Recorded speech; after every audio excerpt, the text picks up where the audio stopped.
ঢাকা ৫ আসন প্রধান অতিথি বিএনপির নেতা আলহাজ নবীউল্লাহ নবী আগামী সংসদ নির্বাচনে ধানের শীষ মার্কায় ভোট চান এলাকাবাসী ও জনগণের কাছে এবং বিএনপির নেতাকর্মীদেরকে বলেন এখন থেকে ঘরে বসে না থেকে বিএনপির চেয়ারপারসন বেগম খালেদা জিয়া ও ভারপ্রাপ্ত চেয়ারম্যান জনাব তারেক রহমানের বার্তা ঘরে ঘরে পৌঁছে দেবেন এবং ধানের শীষে ভোট চাইবেন। কোনো কমিউনিটি সেন্টার নেই।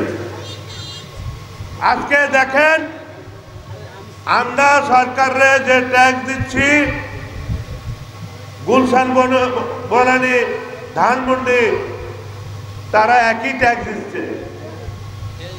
সেই গুলশান বনানীর চেহারা দেখেন আর আমাদের এলাকার চেহারা দেখেন, একটা বস্তির মধ্যে আমরা বসবাস করছি। এখানে যারা বিগত মন্ত্রী এমপি হয়েছেন আপনাদের কাছে খালি ভোট নিয়েছেন, এ এলাকার কোনো উন্নয়ন করে নাই, কারণ তারা এই এলাকার স্থানীয় বাসিন্দা ছিল না। বহিরাগতরা এসে এখানে নির্বাচন করে এমপি হয়েছে, মন্ত্রী হয়েছে, কিন্তু এই এলাকার কোনো উন্নয়ন করে নাই। আজকে ভাইরা আমার ঢাকা শহরে ঢুকতে যে ওভারফ্লাই হয়েছে, সেই ওভারফ্লাই যে এই যে ড্যামরা রোডের কাজলা ফ্লাইওভারের কোনো ওঠানামার ব্যবস্থা নাই। ভাইরা আমার, আমি ওয়াদা দিচ্ছি আগামী নির্বাচনে আমাকে ধানের শীষ মার্কা যদি নির্বাচিত করেন, আপনার এই সমস্ত অসমাপ্ত কাজ সমাপ্ত করবো আপনার সাথে।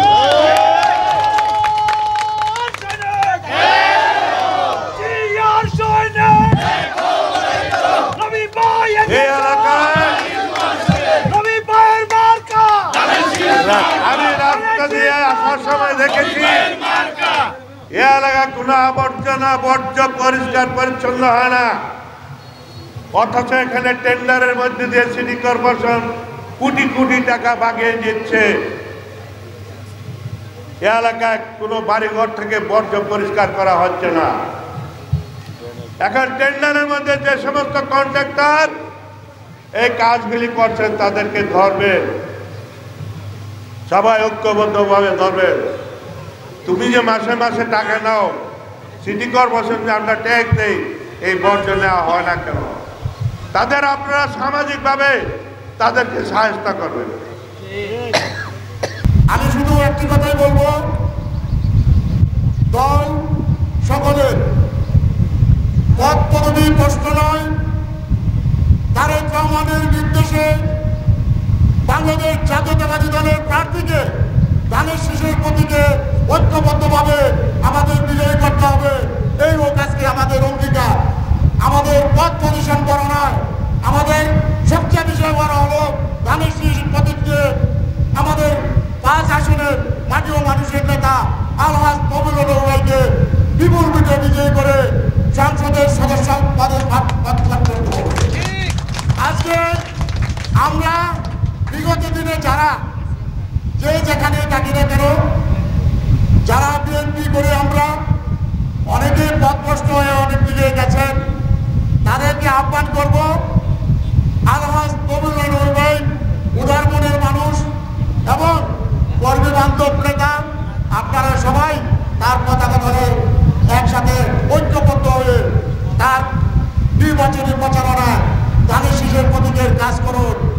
এই আশাবাদ ব্যক্ত করে আমি আমার সংক্ষিপ্ত বক্তব্য শেষ করছি এবং আজকে আমার এই নির্বাচনী প্রচারণার ৬৬ রঙের প্রথম বৈঠক, পরবর্তী বৈঠকগুলিতেও আবার আমরা যেন এইভাবে স্বতঃস্ফূর্তভাবে সরকার বন্ধু সংগঠনকে নিয়ে আমরা নবী ভাইকে নিয়ে আমরা এই নির্বাচনী প্রচারণায়